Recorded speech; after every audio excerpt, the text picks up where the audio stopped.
Self. Here we go. Okay. Hey, nice background. Well, I'm at 35,000 feet. I know most of us are just sitting at home. I'm in my G6, G550, enjoying the skies. It's an electric G550 as well, so there's no carbon being put out there. Should I just get going, Sebastian? Is that what you'd like me to do? Go ahead. I mean, I just briefly, I don't know if you caught that, but I briefly introduced you, but maybe give yourself a bit of a broader introduction, talk about your background. And I'm sure a lot of people here, are aware of you or read your newsletter. So feel free. No, great. So I'm going to start by saying I'm confused as hell because this COVID thing has meant that, in the last 2 days, I've been reading about the meat packing supply chain and the spreads between the sort of price of meat in different bits of the US. And I've been reading about urban planning in Milan, and I've been learning about the process by which vaccines come to market, and the growth in cloud computing usage across the world. So it's a pretty crazy time for all of us, and even for me, who spend most of my time trying to look at trends, this is coming really thick and fast. So my name is Azeem Azhar, and I'm a technology entrepreneur. I sold my last company 5 years ago, and since then I started to write a newsletter, which is called Exponential View. You can find it at exponentialview.co. I spend my time really trying to understand where the world is going, and I do that by working with startups, by writing my newsletter, working with some large companies. The fundamental argument in Exponential View, and it will be sort of appearing in other formats soon, is that we're entering a transition that is simpler, deeper than a simple industrial transition, that we're entering into a societal transition that encapsulates every part of our lives, and has traditionally been enabled by several technology platforms, and that each of these technology platforms, which are improving at exponential rates, are feeding into each other. They're creating positive feedback loops, and they're accelerating that rate of change. Those technology platforms are AI, robotics, renewables, synthetic biology, and then the least mature of them, which is blockchain. And the way that I look at the pandemic is that, would you just give me a second? I'm having some echo in my headphones, and I'm just going to switch to a different set of speakers. Forgive me. Okay, hopefully this will work. Okay, so the summary of my argument today is that the pandemic that we are going through doesn't create a lot of new long-term trends. It does create a few, but what it actually does is accelerates a range of very deep and secular trends. And I want you to keep that in mind, because over the next 10 to 15 minutes, I'm going to talk about what the deeper long-term trends and pressures were that the pandemic has essentially catalyzed. I mean, I described the pandemic, the novel coronavirus as it was at the time, as the shot across the Latin Bridge. That is the moment when Gavrilo Princip shoots the Archduke Ferdinand in Apple Cay back in 1914, which in a sense started to trigger the First World War. Now, the key thing about that shot in of itself was that it wouldn't have had the magnified effect that it had there not been a set of long-term trends. And in a sense, that's what I think we see with coronavirus. And let's just think about the transition point that we are at, right? So we're at this transition point where in the last 5 years, the world's largest companies have turned out to be these technology giants: Microsoft, Apple, Google, Facebook, and Tencent. But that wasn't the case in 2010, when it was industrial era companies that were the largest in the world, like Exxon and Shell and BP. Today, Netflix is worth more than ExxonMobil, which is quite a remarkable outcome. And so we are at this interesting stage, which is a shift to the exponential age, driven by technologies. Now, the thing about understanding technologies is that sometimes coming from a technology background, one tends to think of technologies as being deterministic. That is, they just exist in society independent of everything else that happens. Now, that's not really the case. I mean, technologies exist in society alongside, influenced by and influencing our social relationships. They get influenced by the politics, the geopolitics, the international system, the nature of work, family relationships. The whole thing is what physicists and economists call a complex system. So in a sense, a technology innovation can create new potentials, new possibilities in society, but equally the nature and the direction of the technology gets shaped by the values that we can deliver to it through society. And that's why I think it's important to understand how a shock like COVID ends up being reflected into our everyday lives. And because of this, I just want to step back and explain a handful of the trends that we saw before, and they'll all be, I'm very, very familiar to you, but it's worth spending a minute on them. And I can't go through all of them, but let's just look at a few.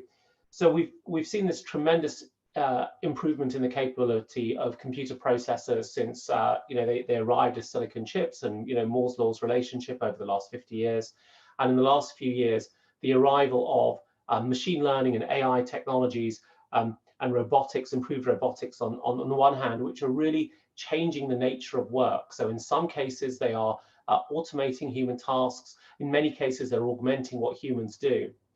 And at the same time, the nature of work is changing because of the arrival of gig working platforms that have enabled companies to move towards more flexible labor forces.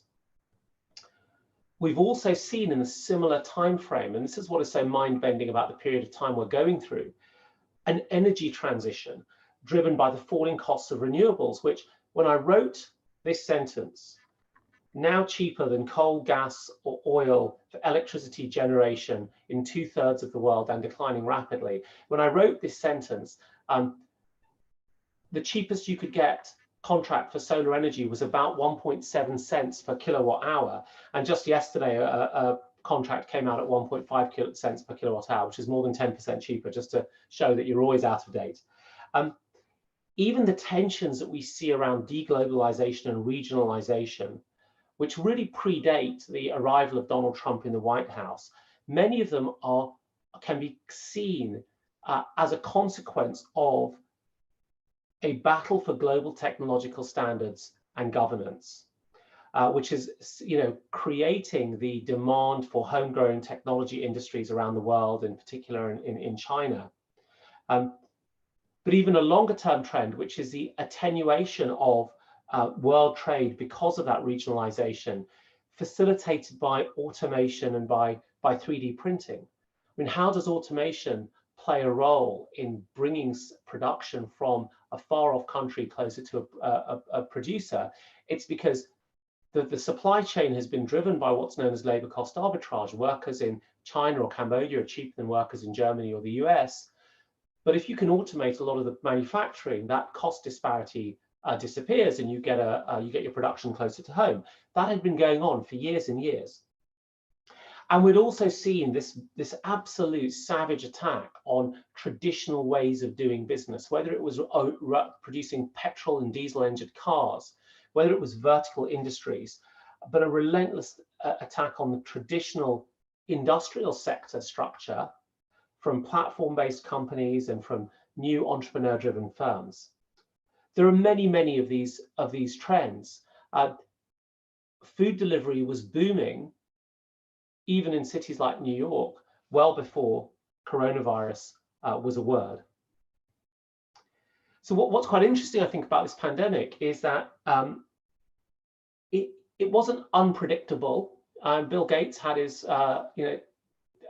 essay. There was a TED talk about it. There was even a movie called Contagion.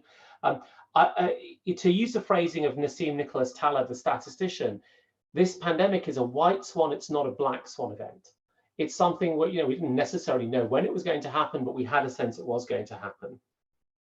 But as a consequence of it coming and us being rather unprepared, seemingly in most countries, but not all, we've been forced into an enormous experiment. And for many of us on this call, I'm sure we are the experimenters amongst our social groups. We're the first people to play about with, Plurk or LinkedIn or Facebook or Instagram or Clubhouse or whatever it is. But most people in the world are not early adopters. They're not experimenters. They are majority, early majority, late majority, or even laggards. They're people who take onto innovations once they are much more widespread and much more mature.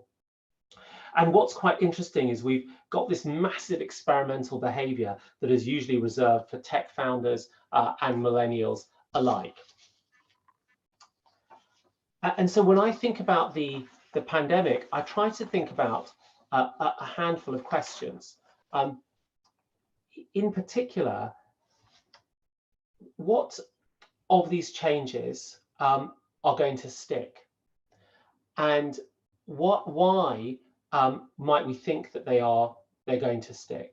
I mean, we are experimenting wildly and we're learning all sorts of Zoom behaviors. I just went downstairs before I came here to get a sandwich, and my 10-year-old is on a computer wearing headphones, and she turns around and goes, "Shh, I'm on a call, I'm on a conference call." So there are all these new behaviors. I mean, 6 months ago, she might have said that, but she would be having a play conference call. And a lot of these behaviors, for those of us in the technology industry, are not particularly new. I mean, asynchronous, distributed, remote working, Trello boards, Slack channels, WhatsApp groups, quick video conferences. We've been doing this for a long time. I mean, I was a late adopter to Zoom as a particular product, but I started to pay for it in 2017. So the question to ask ourselves is which of these behaviors will stick? I mean, many of us are familiar, I'm sure, with the extended family holiday, either the one we've been on recently as adults or as child. You go on those extended holidays and yoga with our partner becomes a daily ritual.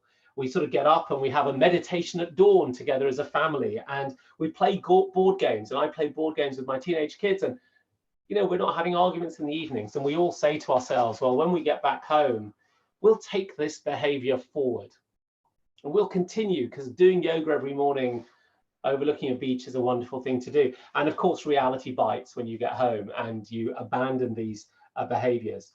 We come home jet lagged and we settled into our own old routines. And I think a question to ask is, which of these adaptations are going to turn into permanent, lasting changes? And I think about this in terms of 4 particular questions. I'm reversed on the video. 4 particular questions. So number 1, how long will the change be required? Number 2, how intense is the change required? Number 3, how well do we adapt to the changes that are needed? And number 4, to what extent do we end up bringing in changes that are aligned to our purpose, or changes that we actually like? So on the question of duration and intensity, that is going to depend on how well we are able to mitigate what is going on with the virus and with the contagion and the public health risk. And what's pretty interesting is that even if you have successfully mitigated the virus, you've been a South Korea and you've got it under control, roughly speaking, and you've done really well. And on that graph that we keep seeing in the Financial Times, you're sort of down at the bottom. Your like-for-like retail sales in department stores dropped 40% year on year. So you've done everything right. You've controlled this from the get-go. You're 40% down. Taiwan, which people don't talk about very often, has done brilliantly in all of this. They had quite a good March for exports. But who are they going to export to in April and May? So what's quite interesting is that the amount of time we may end up sat in this strange position is unclear. And I want to just briefly touch on a subject that someone else might have spoken on, which is, when does the vaccine arrive? And I've spent I mean, not a huge amount of time, but a little bit of time talking to people who are involved in the industry and have expertise. And this is the sort of rough measure that we get. Which is when you get a vaccine, you get it to work, like the measles vaccine, which started to become commonplace in the 60s. That disease no longer interrupts daily life and no longer interrupts business. But a COVID vaccine doesn't exist despite 76 separate initiatives. And there are so many uncertainties that we have to take a kind of a risk-adjusted view. And there's a recent article by a guy called Jack Scannell, which says that based on some rough kind of probabilistic priors, there's a 40% chance that in a 12 to 18 month period, we wouldn't have a single approved vaccine candidate. Now, that's a 40% chance of a no, a 60% chance of a yes, which is the good news. But even if we get that candidate, we then have to scale up that manufacturing and put it into the arms of lots of people. And we don't know how long that would take. We don't know how much immunity it would confer. And so there's a lot of uncertainty around that. The way that I look at this is that, it's not reasonable to sort of assume that we will be back to bases within 6 or 9 months. I sort of feel that it'll be a couple of years before that thing is widely available. And there's a whole set of additional complexities there. So, for example, there are very influential people in the United States who are saying the US should develop the vaccine first and then use it on itself first, and then use it as a tool of geopolitical war to re-establish American primacy globally. So you've got these additional levels of complexity that get wrapped into the question of vaccines. What seems to be more likely is that as we manage to bring these out of control rates of infection down, we are then able to implement these other non-pharmaceutical interventions like testing and tracing and isolation and mask wearing and physical distancing, and maybe even things like immunity certificates, as a way of managing a level of sort of acceptable COVID within the population, so that we can continue to live a normal life and get the economy back to a point where it can generate wealth and well-being. And so the question, that first question that I talked about, is how long will the changes be and how intense will it be? I think there's a long enough period of time. I mean, most large businesses, even if you look at the car industry, 6 of the biggest 8 car companies have less than 12 months cash left. They're actually in a worse position than a survey of UK startups, which suggested that 40% of UK startups had less than 12 months of cash, meaning 60% had more than 12 months of cash. So companies don't really have a choice to do nothing and to not to adapt. And I'll talk a little bit now about some of the adaptations that we're seeing. I mean, some of the adaptations that we're seeing are so interesting. We all know about kind of Zoom and remote everything, but it's really remarkable how rapidly 10 years of digital transformation, as it's called in big companies, has happened in 5 days. The UK went from virtually no physician appointments being done through video to 93% of them being done through video in March. I mean, this is a decade's worth of change in a couple of weeks. In France and Germany, a company called Doctolib, which does GP consultations online, had a 100-fold increase in the number of consultations, up to 100,000 a day in under 4 weeks, and 28% of those people were over 55. So that's a really, really remarkable set of adaptations, and we keep seeing them emerge in different spots. And as I talk to senior execs, and in the last 6 or 8 weeks, I've spoken with or heard from more than a couple of dozen of C-level execs in a range of different industries, from pharmaceuticals through to energy, through to transport, through to staffing and professional services. And there is a pattern that I've discerned about how these companies are responding that relates to this question of adaptation. And the first step is we've quickly got to figure out whether our people are safe, whether our customers are okay, and how we just steady the ship.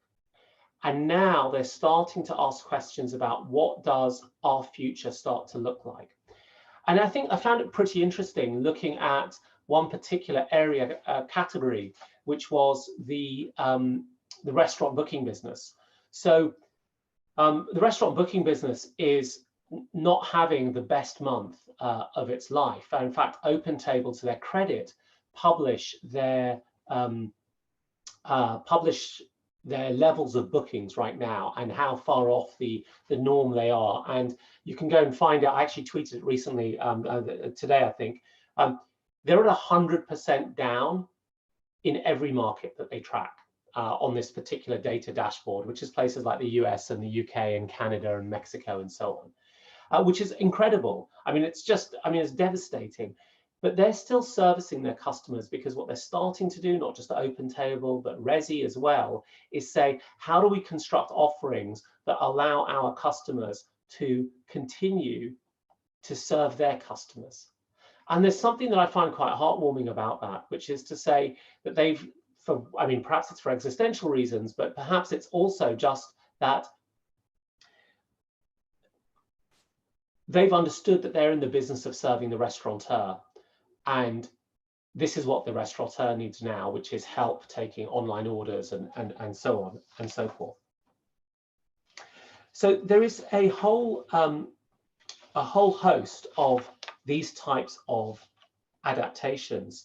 But what I would say is that many of the adaptations that we're seeing, and so many of the so-called scenarios, are ones that we saw before COVID arrived. I'm going to give you some more that are relevant. I mean, this question about regionalization and deglobalization of supply chains. So what's happened, of course, is that it's not that everything was manufactured in China.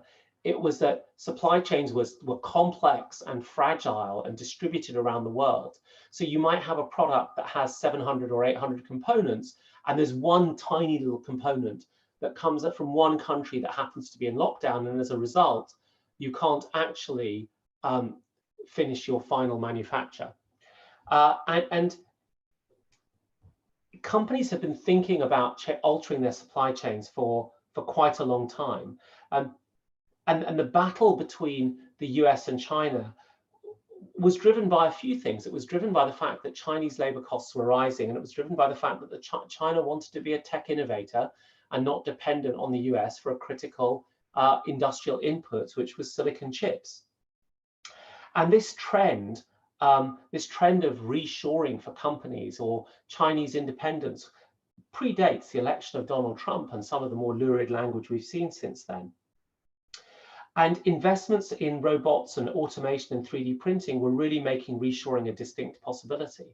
So when you read the story of which I sort of spotted in late January, of the American firm that was 3D printing parts that it was previously getting from China, from the designs being sent to them by the supplier in China, that was happening in early January. That was just a trend that I think we could see happening in 2018 and 2019 that's been brought forward by a few years. Even if we look at something that's further away than technology, so let's look at the new social contract and what happens between who gets the rewards and what's happening with inequality and what's happening with the most vulnerable. Authors like Thomas Piketty and Branko Milanovic had been written extensively about the need to tackle inequality, extensively about how the system that had established in the West of globalization and the particular taxation policies and distribution policies had been moving wealth to older and richer cohorts and those who were asset rich, and how the responses to the global financial crisis and the program of austerity had moved wealth to those with assets rather than to those without. Those had been well understood for a while. I mean, that's why there were so many poverty reports coming out in 2012, 2013, 15, 16 in rich, so-called richer countries. And but what we have seen as well was that the nature of labor practices that were enabled by technology, that meant unbundling the job and moving towards contracting and gig work and creating a much larger contingent pool of labor, was a trend that was happening again well before the pandemic. And so a key element of that transition was the need to rethink the social contract. Now, what we're seeing in the pandemic is that with additional accelerators and factors onto it. So, in the US, they're approaching 20% unemployment. The bailouts that governments have instituted, which are incredibly I'm quite impressed they're doing them, need to be paid for and will ultimately be paid for by younger people rather than by older people. And yet, if you look at who gets furloughed, who's losing their jobs, who's finding their jobs stop, their work stop, it's disproportionately the young and those in these contingent work and gig work environments. It's much less likely to be the older, more resilient, more well-educated and better off. So in the same way that the last 10 or 15 years has worked against what the economist Guy Standing calls the precariat, the hit of the coronavirus has landed once again on the same group. So it accelerates a bunch of trends. And the question is there really anything to be excited about? And I'm going to stop talking in 5 or 6 minutes because I'd love to get questions, because there's so many different places we can take this, but I'm just giving you a heads up, and Sebastian a heads up about this. So I think there are some really interesting and exciting things that have gone on and that we have seen as potential trends. The first is the nature of global coordination in response to the pandemic. So yes, 120 nanometers of yuckiness can spread across global air networks and across mass transit systems and into crowded call centers and restaurants. That's the downside of the network.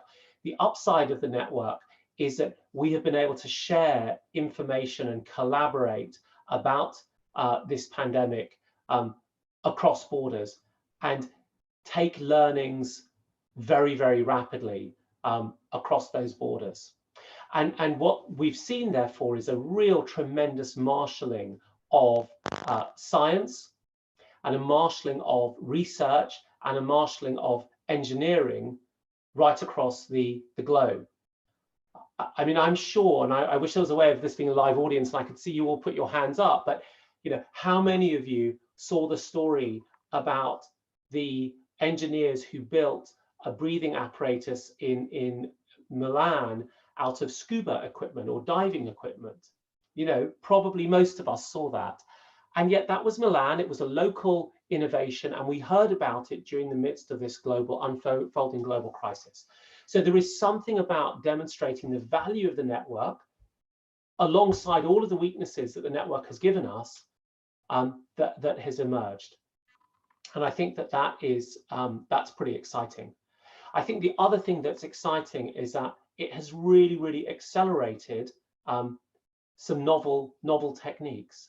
And in drug discovery in particular, there's a great story that I read last week about how a pharmaceutical a startup called Recursion had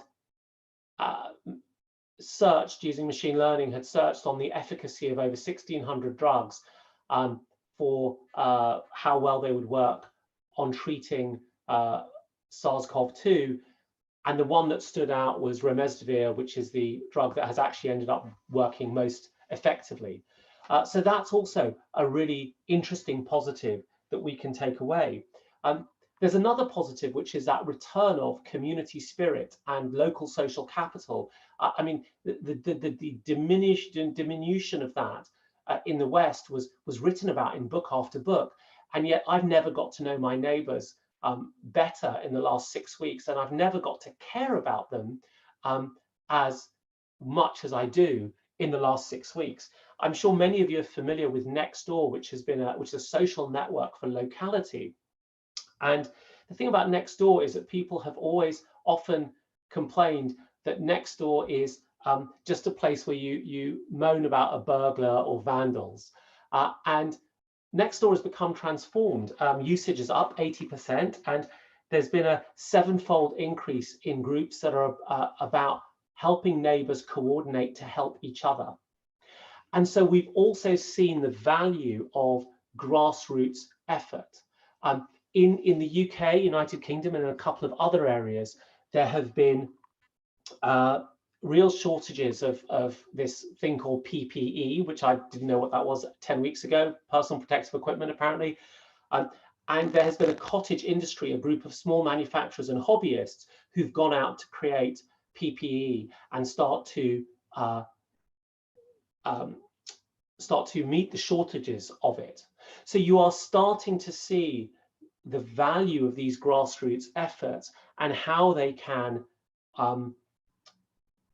be effective at a point where top-down efforts have not been successful. And I think that's really important in the context of how governments think about the way they organize themselves in the future, because we have been very top-down driven. We have been very aggregate equilibrium driven for a long time, and we've often been a little bit dismissive about the effectiveness of the bottom up, whether that bottom up is open source and Linux, or whether people in their garages can make PPE for healthcare workers. And I think that's pretty interesting.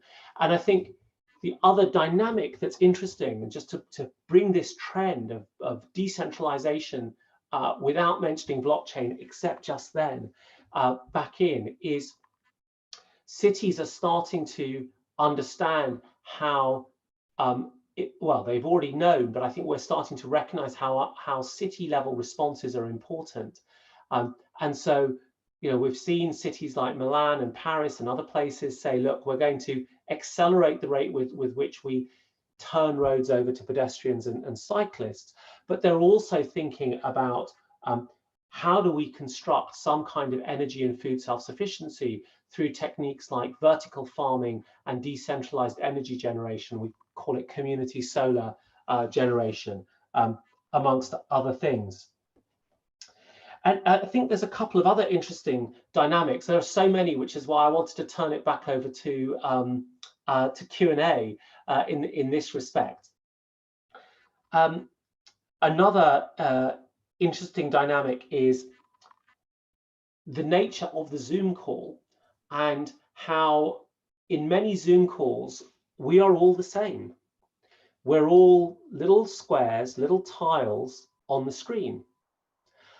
And some of us have funky backgrounds, and some people just show their garden or their kitchen or the back of their TV when there are those calls. But we are all we are all equal. And that hasn't been the case in many of our previous interactions. When we go into a conference room or a meeting, we know who the boss is, we know who takes which seats. And in some old style companies, the senior people get to sit around the table and the junior people sit at the walls. Well, that's not the case now in a Zoom conference, because we are all essentially represented in similar ways. I was on a Zoom call recently with about 170 people on it, or 120 people. It was a large number.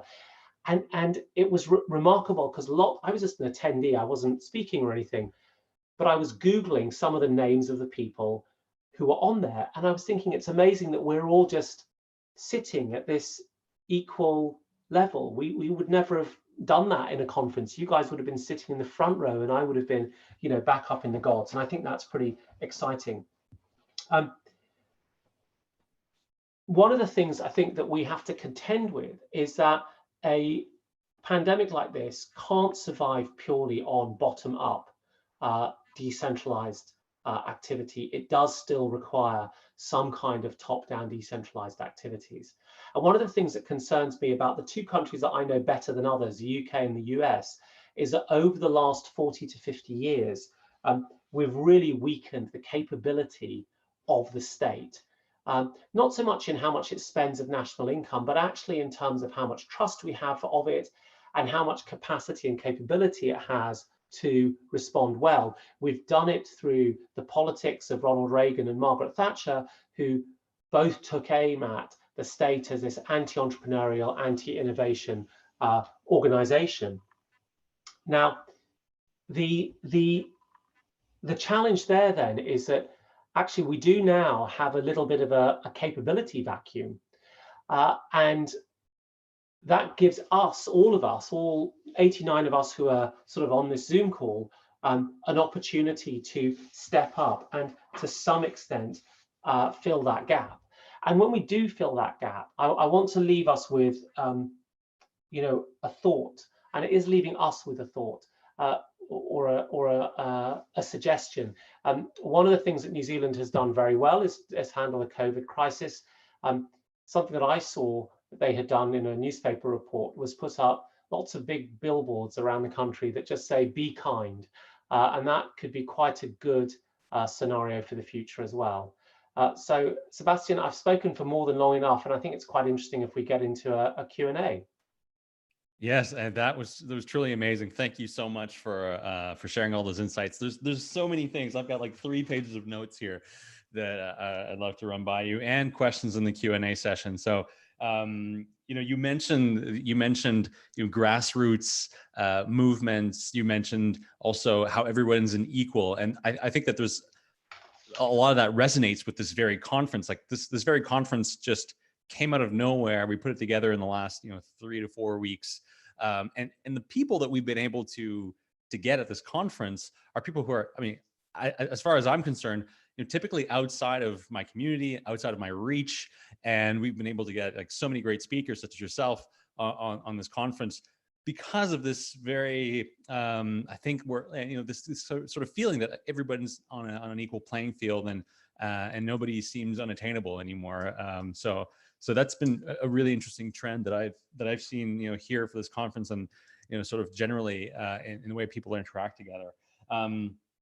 I wanted to ask you about, so you mentioned earlier that there's been this ongoing battle for standards on the part of governments and corporations, et cetera. And our previous speaker was Dr. Vandana Shiva. She's an environmentalist out of India and sort of anti-globalist activist. And what she says in her talk is we need to come back to like sort of local and support local economies, et cetera. And I wonder to what extent this crisis will accelerate these trends of producing locally. Similarly, yesterday we had an emergency room doctor here from Paris who was talking to us about a lot of the initiatives, and some of you mentioned Italy and the face masks around respirators and things like that, and people are building parts on 3D printers. I wonder to what extent this crisis accelerates that trend, and the potential downside of that, as we've read, is that more localization, more nationalization leads to more populism, potentially even racism, etc. Can you comment on that? And do you see that as potentially a downside of a lot of this kind of move to local? It's a great question, and it's a kind of a fractal question. So as you know, with fractals, they sort of replicate at different scales, but they look quite similarly. So let's tackle Sebastian has frozen, so I don't know if I'm still. You're still here. Yeah. I see you're still here. Great, perfect. Okay, good. So let's talk about the local. We had started to run out of speed with the model of mass production that had done so very well for a long time, and you can see that in terms of the fact that many indicators around the world started to tail off many decades ago, 20 or 30 years ago. And so there was a sense that we needed to construct a new metaphor right now, and you were starting to see this idea of the local not just emerge as an idea by activists, but also being implemented by at the city level. So, for example, Mayor Hidalgo in Paris had talked about the 15-minute city. In other words, we want you to be able to live your life in the city and not have to go more than 15 minutes from where you are for a matter of choice. And transportation costs, distance, anti-locality were things that hedge funds had understood for a really long time when it came to algorithmic trading, but were also then being seen as a sort of form of poverty in poorer communities. The poorer you were, the further you had to travel. So there were already pressures for us to do that and desire for us to do that. I think some of the triggers that enable that end up being technological.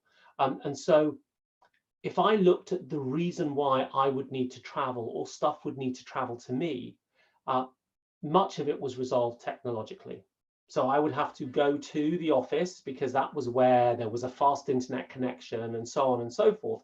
Well, as soon as I established a fast internet connection at home, I started to travel much less frequently.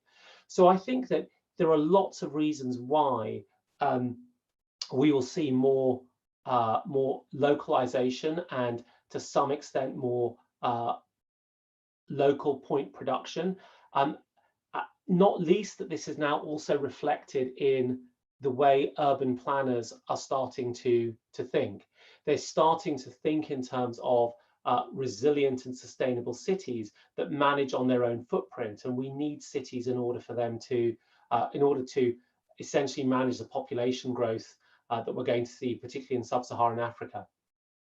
If we come to the other point, which I think is super valid, which is that trade has traditionally been seen as a way of eliminating wars and conflicts and exchange, right? Seeing the alien or the sort of foreign is a way of, in a way, strengthening one's acceptance of other types of cultures and beliefs.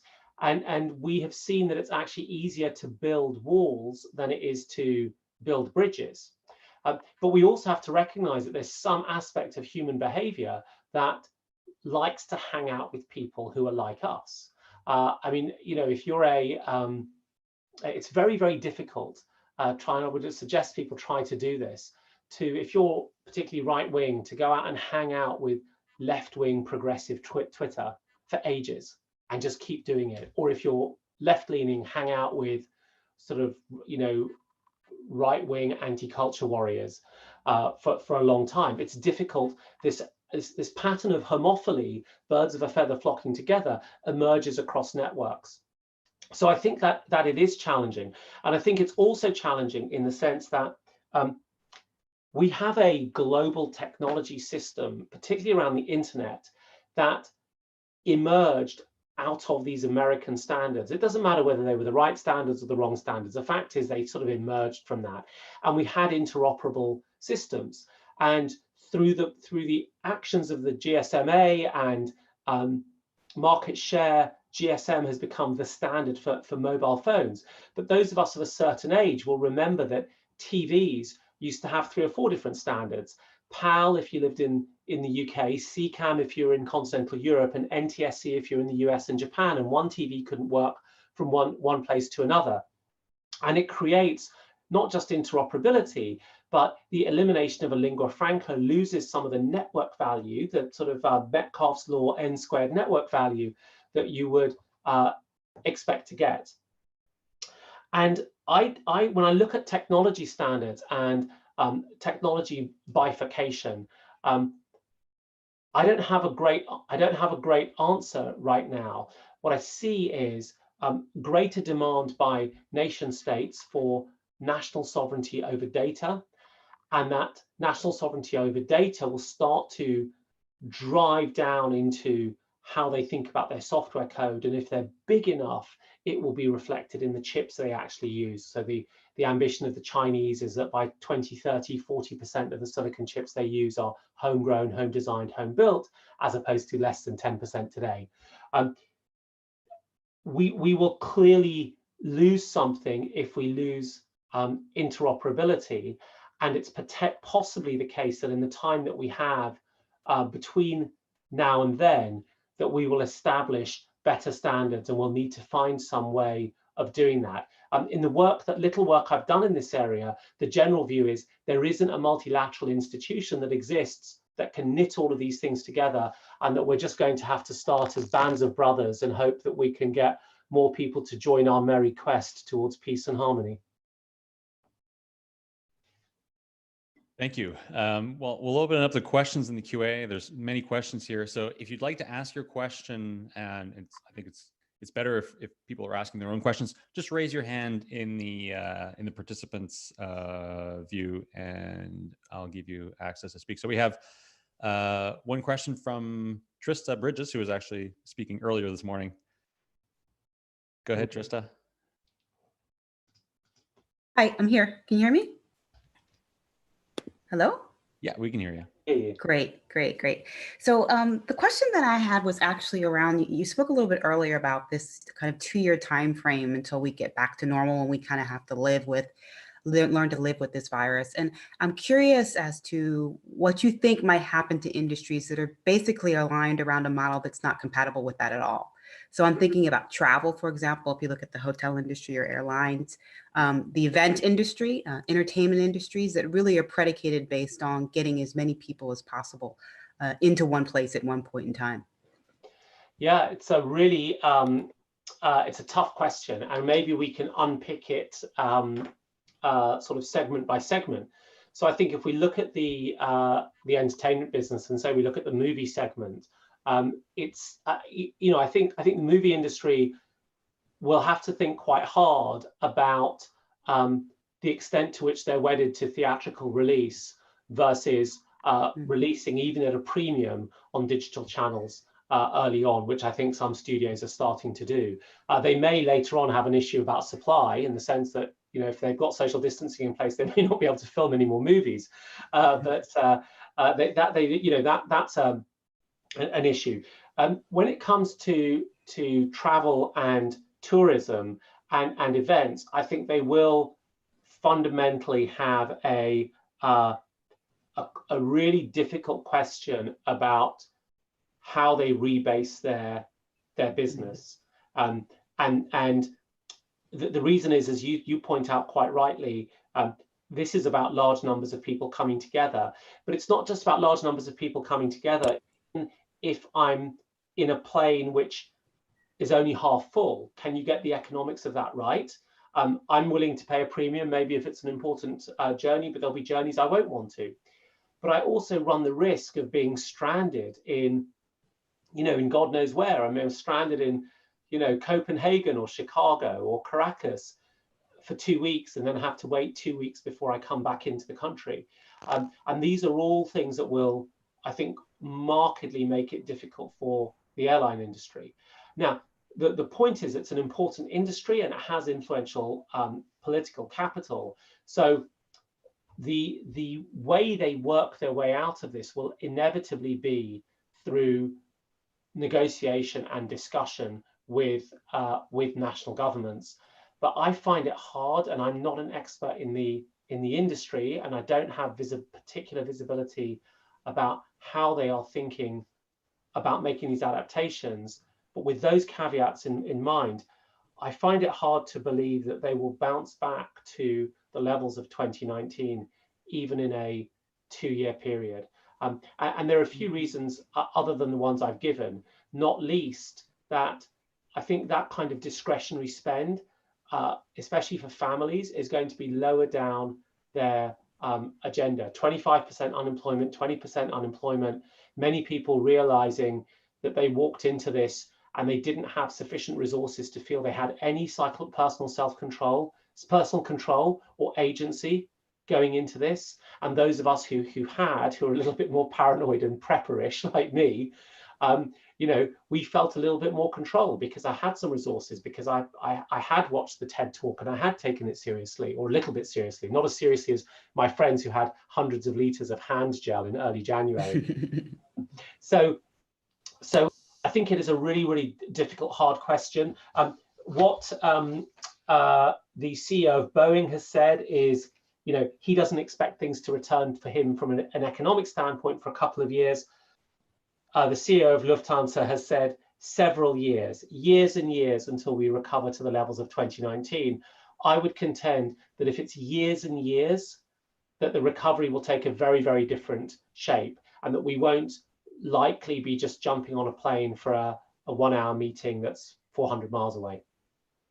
Thank you. Yeah, and I would thank you, Trista, for that question.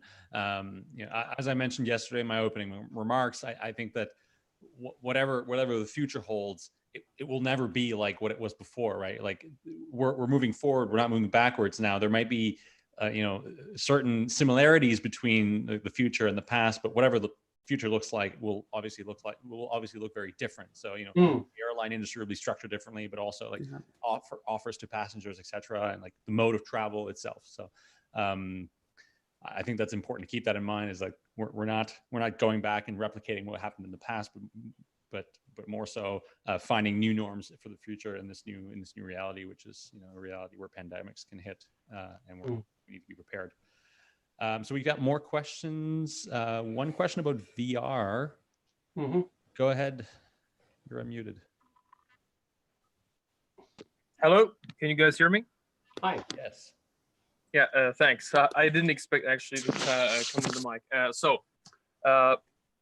I guess in mid-March, I quickly bought one of the last remaining VR headsets from Oculus and jumped kind of neck deep into the entire bustling VR subspace in the blockchain community. And I've talked to a lot of people in the space and just asked for their honest opinion. Hey, don't you also feel like this entire spatial audio moving, this atmosphere, and that we can all meet in one three-dimensional space from our homes is actually feels more social than a Zoom call? And pretty much everyone has confirmed this. So I'm wondering what your point of view is, if this technology is actually going to grow and expand and thus actually shorten the social distances that are between us, whether across cities, across countries, or across continents, or if you think that that may even be cool, but it won't really take off for some reason that you actually believe in. Yeah, well, you've asked a question that is my absolute blind spot. So I'm almost irrationally negative on VR, and I say irrationally because I can't quite. People always have blind spots, and for some reason, the potential of VR. And 2 or 3 years ago, I did a reasonably deep dive into it. I just felt that the technology was still sufficiently far away from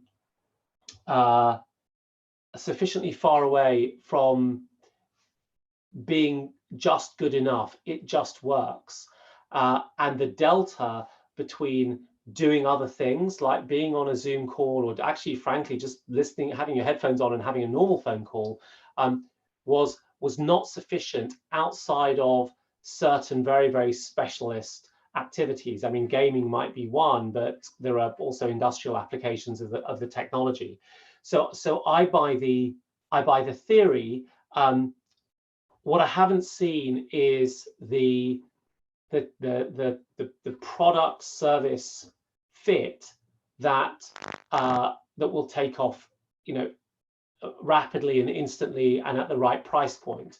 Now, there's no question that if we did get that fit, we have distribution channels through Apple and Google to get tens of millions of people using these things. I mean, most of you are probably too young to remember the launch of the original iPod. I certainly remember it very clearly. At that time, not many people walked around with these white plastic things in their ears, and now it's become a commonality, and it hasn't taken that long. So I don't doubt the possibility. I get the theory, but I haven't seen the fact that the technology is yet mature enough to enable that. But again, I could be wrong.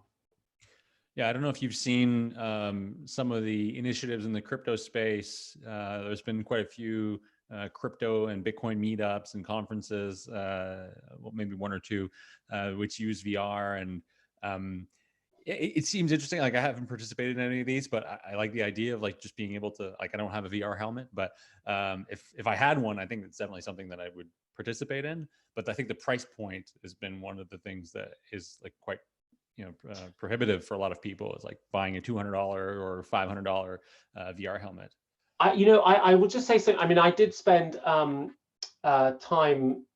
spending a couple of hours a day in an HTC helmet, and it's just not that much fun. You feel giddy and sick the whole time. That said, I'm sure there are things that could be built on top of a Zoom-like service, and I know that there's a whole bunch of things that are out there, not just House Party, but other things that are designed to kind of break what is quite a functional interface. I mean, Zoom has great engineering; it doesn't have great product design, in essence. Oh God, don't get me started about Zoom product design. This is the longest time I've ever spent on a Zoom call, and we've definitely seen the failings of their product design. So we have more questions here. Audrey, Juan, two Juans. If you want to ask your question, just raise your hand. Yeah. Otherwise, we can just address them here. So Azeem, are you seeing these questions? I am. Should I take Audrey's first? Go ahead. Whichever one you feel you'd like to answer. Yeah. So this is another massive question. Sort of, she says, I think it's really amazing that these international people-to-people networks have increased due to the crisis, but the severe disruption of supply chains and a rise in closed borders, reduction in international cooperation. Intergovernmental organizations have been quite ineffective during the crisis. What are your thoughts about this? So I'm going to tackle the last part of that question first. And that'll be the bit that I'll tackle because it's a long question. So Sebastian, you've frozen again, which makes me worry that I'm not visible anymore. You muted. I mute myself, yeah. Oh, when you mute, you free. Okay, fine. Okay, I'll trust you there. So Audrey's absolutely right to say that the international coordination has not been brilliant. I wrote an essay on this about 2 weeks ago, which you can find on exponentialview.co. And the issue that we saw in previous epidemics and in the global financial crisis, and frankly even after 9/11, was a coordinated multilateral response, which essentially allowed us to marshal ourselves and surround the threat and effectively tackle the immediate threat. Now that's missing right now, but there's an additional complexity today, which actually makes this a little bit similar to the GFC, but not hugely, which is that a whole bunch of the capabilities that we need in order to tackle this are actually not held by nation states, and they're not within the remit of the multinational organizations. And so we can't discount the importance of the technology platforms, Apple and Google in particular, in this case, because of their sort of global phone penetration, but also the Microsofts and so on, and Facebooks. And one question that we haven't answered, and it was as true 3 months ago as it is today, is given we have these platforms that provide capabilities that the state has no way of providing, how should they be represented in any form of multi-stakeholder group or any form of global response to, frankly, anything, whether it's cyber threats or pandemic threats? And I don't think we have a good answer to it right now. I mean, it's uncomfortable to think of putting Microsoft or Apple on the UN Security Council, just as an absurd example, for many, many reasons. There's no democratic accountability being, not least one of them. But we have these companies that own this digital infrastructure, which is analogous to the public physical infrastructure that we used to exist in. And we don't have a good answer. The way we get to the answer is to raise a question, the way Audrey has, the way I have, and other people. Satya Nadella raises it, the CEO of Microsoft, in the Financial Times today, and start to really figure out what a sort of a multi-stakeholder coordinated approach ends up looking like, and what the rights, responsibilities, and accountabilities of all the participants are. So we have other questions here. Juan, Audrey, if you'd like to ask your question, just raise your hand. Otherwise, we can just get to them. So, continuing on the film industry, do you think we might abandon the regional rights system and finally have content that is globally accessible? This is something I bang my head on the table every time I get to, oftentimes I want to watch a movie, right? And I download movie legally, I'll Google that, and then I'll spend 30 minutes trying to find a movie that I can watch or download legally from France in English. And so that's been really frustrating. So what do you think there? Well, I mean, regional rights are part of the overall intellectual property framework. So I'll answer the specific question, and I'll kind of get more general. I can't figure out the ethical argument that leads to the implementation of a regional rights system. I understand the ethical argument around rights and around sort of rewarding producers and creators, but I don't understand why there are regional rights except for entrenched interests. And so I would look at this question and say, I mean, clearly it's almost nonsensical to have regional rights in the way they are around sort of video and audio and music content. However, and especially as they go digital, however, there are entrenched interests and there is power at play, and the process by which the decisions get made are very, very slow. So I wouldn't bet on anything happening here because it's not clear whether it actually benefits anybody who's actually making the decision. So yes, would be great if we had global rights. I can't imagine it happening easily, and I'd be curious to what the trigger would end up being. And it might be that the Hollywood studios start to say, you know what, we're just going to charge, $30 if you want to watch a movie at home on the day of release, wherever you are in the world, and be done with it. They may do that. I mean, they're not doing it, frankly, on Netflix right now or on Disney Plus. So I'm not sure why they would do it in this area. Just a more general question, which is that the question of intellectual property is really strained in this industrial transition, and given the exponential trends that I talked about, because the value that we see in the economy now doesn't actually, believe it or not, even in these moments where we can't get enough sort of physical goods, the value in those things does not arise in the stuff that is shipped around. If you look at an iPhone X that costs $1,200, only $400 of that value is actual physical hard stuff. The other $800 is Apple's design and know-how and patents and branding. And so even something as tangible as an iPhone is made up of intangible information at value that is protected by this intellectual property regime. And it feels to me that that regime has to start to shift.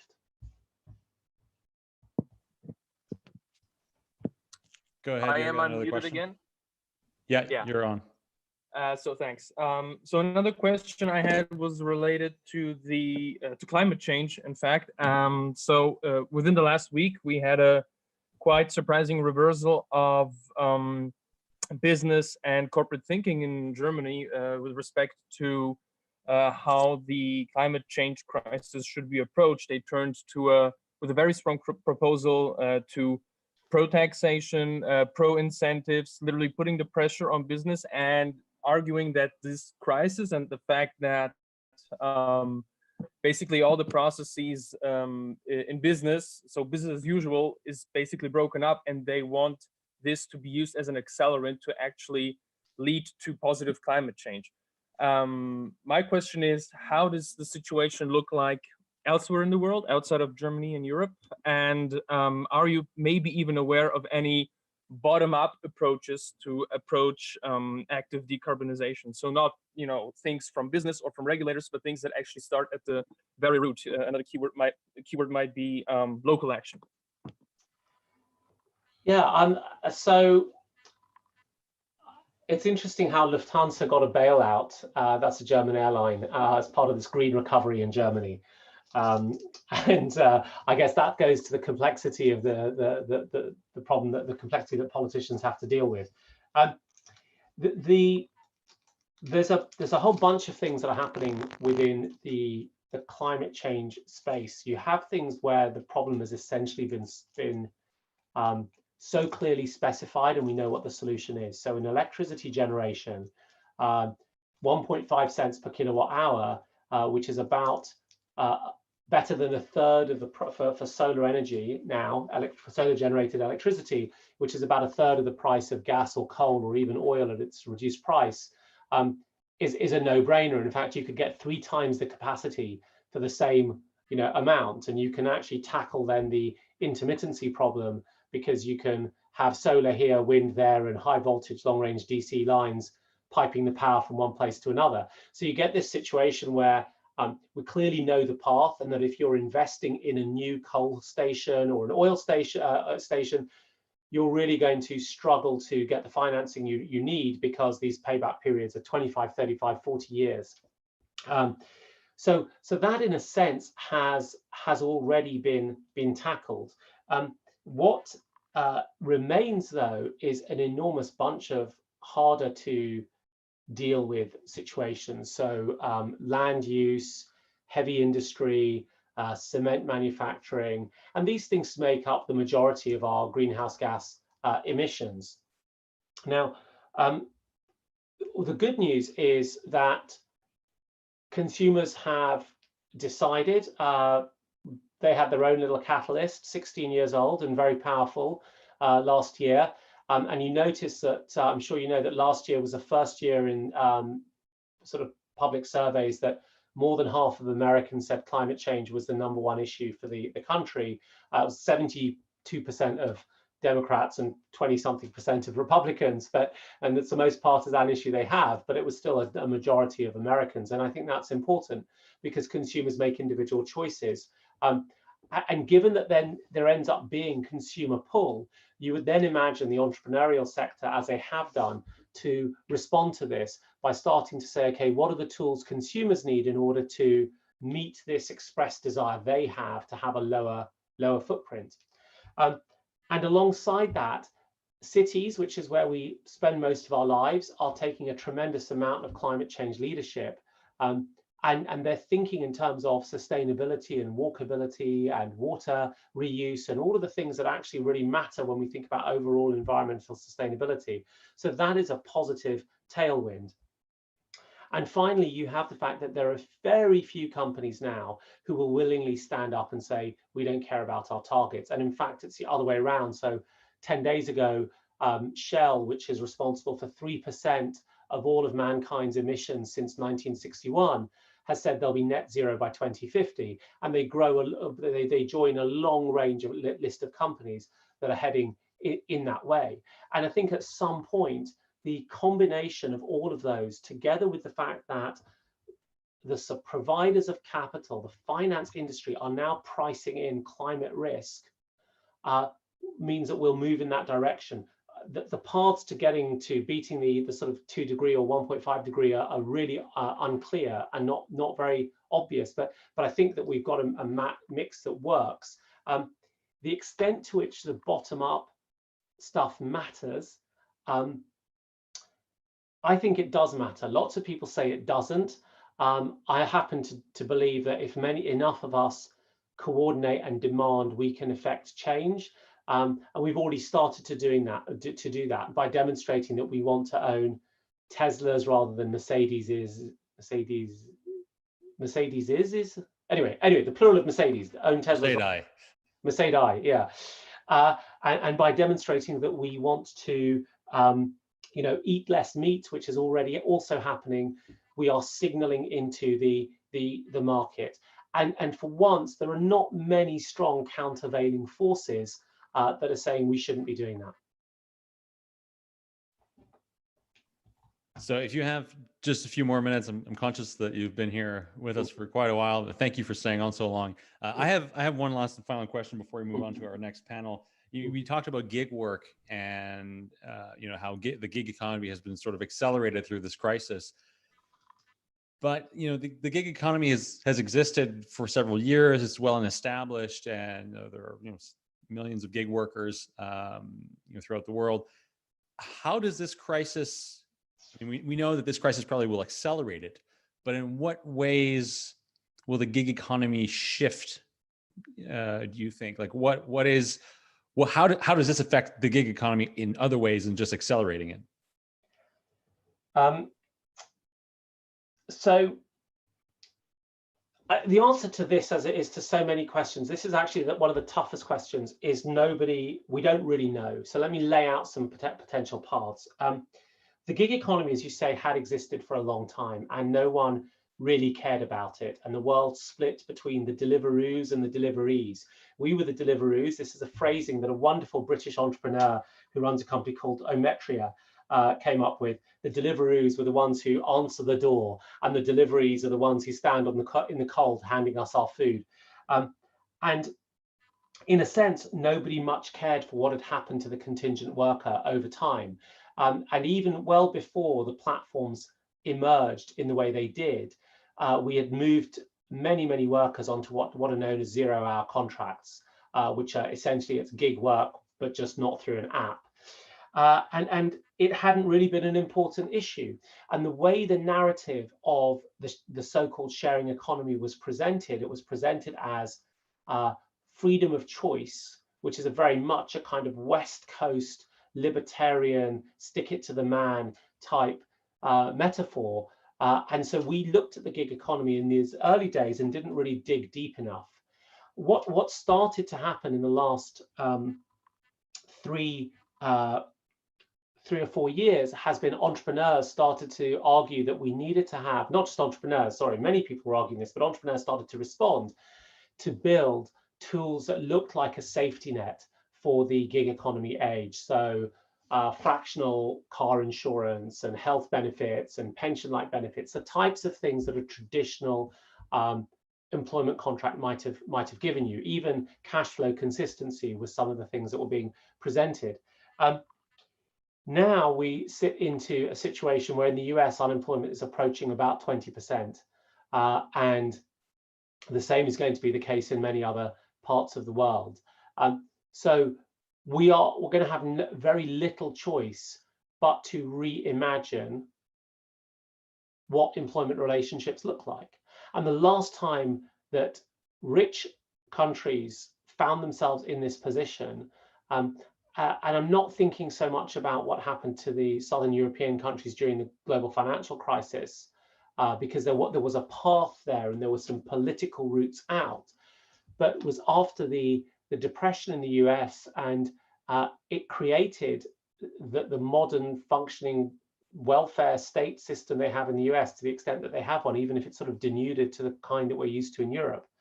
So this is one area where it's really hard to imagine that the tools of the status quo could actually work, because if we just use the systems that we had prior to patient zero in Wuhan in November 2019, you'd end up with 20% of the population out of work, underskilled, not paying taxes, but getting distributions from the state. It's completely unsustainable.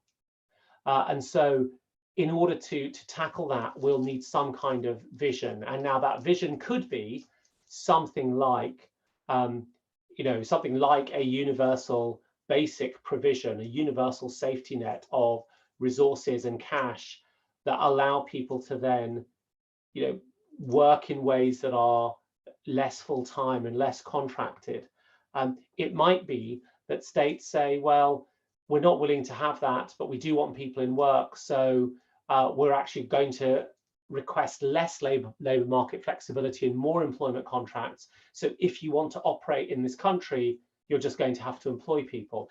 And I'm not really sure which way it goes. It is something to take a look at and say which of those two directions would work. But certainly what probably won't work, and we will see this play out in some of the American states, is an intentional focus on the way things were before COVID came. And the two states to watch on that, if you're interested, are Iowa and Texas.